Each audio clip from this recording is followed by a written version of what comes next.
The battery in this car is right here. And I wanted to show you a couple things about it that might be useful to you in the future. First, it's easy to tell on my battery which is the negative and which is the positive. There's a big plus positive there. Over here, you might sometimes find the negative indication on the battery itself. You know, a plus over here somewhere or on the side and a negative. But if you can't find a plus and a negative, one way to check it out on most cars is that the negative, this one here, is only one wire coming off and it's connected somewhere else on the metal frame of the car. The positive over here, and by the way, very often on modern cars, you're going to have a cover on the positive, but it generally has more than one cable coming off of it because it's running to several locations. By the way, there's a lot of discussion about what the battery actually does. The battery itself can't necessarily power the car. It can't even turn over the engine. It does provide the power necessary for things like the solenoid to kick the engine over to get it started. Some cars will run if it's disconnected, but they're not going to start. And they won't run very long. They store power these days. So very often, when you have a disconnected battery or one that has a loose cable on it, both of these are tight. If it has a loose cable on it, then the engine won't start, or it'll only start intermittently. A good sign of that is a clicking sound. Click, click, click, click, click, click. That clicking sound very often says you're not getting connection with your battery here. It could also be the starter, but that's a whole different sound. All right, one of the things you should know about batteries is how to jump start a car. Imagine for a moment that this car is fine, that the battery is a good battery, but you got a friend over there who has a bad battery and his car won't start, or her car won't start. Here's the pattern that you use. And by the way, these battery cables have different colored cables on either end. Doesn't matter which one you use, but you need to be consistent when you connect it over here. Over here, we have the other end. So I'm going to connect this yellow to a positive. I then would connect the same yellow on the other side also to a positive. But here's the pattern that you follow. First, not on your good battery. This is your good battery. Don't attach the cables yet, but leave them separate from each other. Certainly don't clamp them together. Leave them separate from each other. Now go over to the bad battery. Take the positive end and connect it to the bad battery. Now, come back and take the positive end of this side of that cable and connect it to the positive cable connection, the post on this battery here. So connect that one first, then come back here and connect this. Now this is the good battery. I'm now going to take the negative, the black I'm using for negative, and I'm going to connect it to the negative post here on this side of the battery.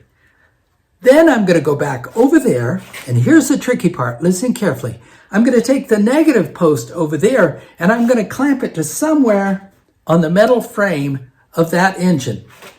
It kind of helps protect not sending any, bad vibes from one electrical system to the other. I don't know how to explain it better at the moment. So the pattern, again, you connect the positive on the bad battery, then come back, do the positive on the good battery, and then after you do the positive on the good battery, do the negative on the good battery, and those cables over there should not be touching each other. Then you go back over there and you take the negative, in this case the black cable, and you attach it somewhere on the frame of the car with the bad battery. Then, last thing, start the engine here on the good car with the good battery. Start it. Run it for a few minutes. Sometimes you have to run it for a little bit of time. Sometimes you don't have to run it at all, but start the engine. Then go over to the car over here and try to start it. Now, you may have heard me say that an indication of a battery being disconnected or a bad battery is a clicking sound. Click, click, click, click. So if the person over there's car is clicking after you've done all the connections, come back and check the connections. Tighten them down a little bit all the way around. And then you might get a good connection and you'll be able to help them start their car. That's one thing, how to jumpstart a car. Okay, here's a summary of the way to connect the cables. Lay out your cables. One side of the cables are with the bad battery, the car you're jumping, and the other side of the cables are with your good battery, the battery that's going to be used to jump the other car. First thing you do is take the positive cable on one side, usually covered in a red or yellow plastic, and connect it to the positive post of the dead battery. The positive post of the dead battery first. And then go back to the other side of the cables and connect the positive cable, either red or yellow covered, to the positive post on your good battery. Now, staying at the good battery, connect the negative cable, usually covered in black, connect that to the negative post on your good battery.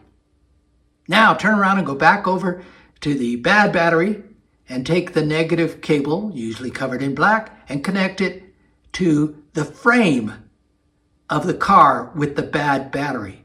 Just some metal place right there near the battery, connecting to the frame. Now, go and start the car with the good battery. Maybe let it run for just a moment. Now try to start the car with the bad battery. If it doesn't start right away, jiggle those connections a little bit, make sure they've got a good hold, and then try again. All right. The other thing I wanted to tell you about batteries, and by the way, the battery necessarily doesn't run the car. It doesn't even turn the engine over. It's not strong enough. It's only 12 volts. But it does help kick enough electricity to things like the solenoid to help the engine turn over and run. Now, some cars, after you get them started, you can disconnect the battery and they may run for a little while anyway, but not forever. Some will stop right away, will sputter and quit when you can disconnect the battery. If you're driving down the road very often and your engine kicks out on you, come and check your battery cables. If they're loosened, tighten them, because that may be the only difference, that electrical connection running from the positive and the negative and running through the car, that connection has been broken in some way. But the other thing I wanted to tell you is that batteries here, particularly in the Southwest, generally don't last that long. It's just too dry, so you're having to replace them. I travel a lot. When I go out of town, when I leave and I travel to some other part of the country, I'm going to be gone for a month or more. I find it useful to disconnect the battery. Let me show you. The theory behind this is that your car, even resting, sitting here, is drawing power from this 12 volts, either for the clock on the dash or some other electrical system inside your car that is working or running whenever you're, not driving the car. Because when you drive the car, it helps this battery to stay charged. The battery goes bad when this will not hold a charge any longer. That's how they check it. But when you run the car, the battery stays healthy. It keeps a charge in it. So if I'm gone for a month or so, I will disconnect the negative post. I use, in my case of my car, it's a metric 10. This metric 10 fits this connection right here. And I would undo it, pull the cable off, and rest it to one side. Just put it down a little bit so it's completely away from the battery. It can't slip up and fall back onto the battery and make a connection. Nothing's going to explode, but in a month's time, without driving the car, without replenishing this battery that's running your clock and other electrical systems when the car isn't running, this battery will run down. You'll come back from your trip, you'll get in your car. The first thing you want to go to do, which I usually do, is to the grocery store to get some food to eat, and this battery is dead, the car won't start. So I disconnect the negative. Take off the negative battery, which should be the first one you take off anyway. If you were to remove this battery from the car, or any battery from any car, remove the negative first, then the positive. But I would remove the negative, put it down here to the side, kind of tuck it in so it doesn't fall back that way. Now, the only problem with disconnecting the negative and leaving it disconnected for a month while the car, or two, while the car is just sitting here in the garage. The only problem with that is that you got to go back and reset your radio, or dials to the where you. In other words, you've lost that memory. In most cases, you have to go back and reprogram, NPR, and reprogram, your favorite hit stations and so forth. So it basically just turns off the memory that exists in any of those electrical systems. But trust me, it's a whole lot easier. I've been gone for up to 4-6 months at a time, and I'll disconnect this negative post and put it aside. I come back, come in the garage, connect the negative post, tighten it down, and I'm ready to go to the store and pick up some groceries because the fridge is empty.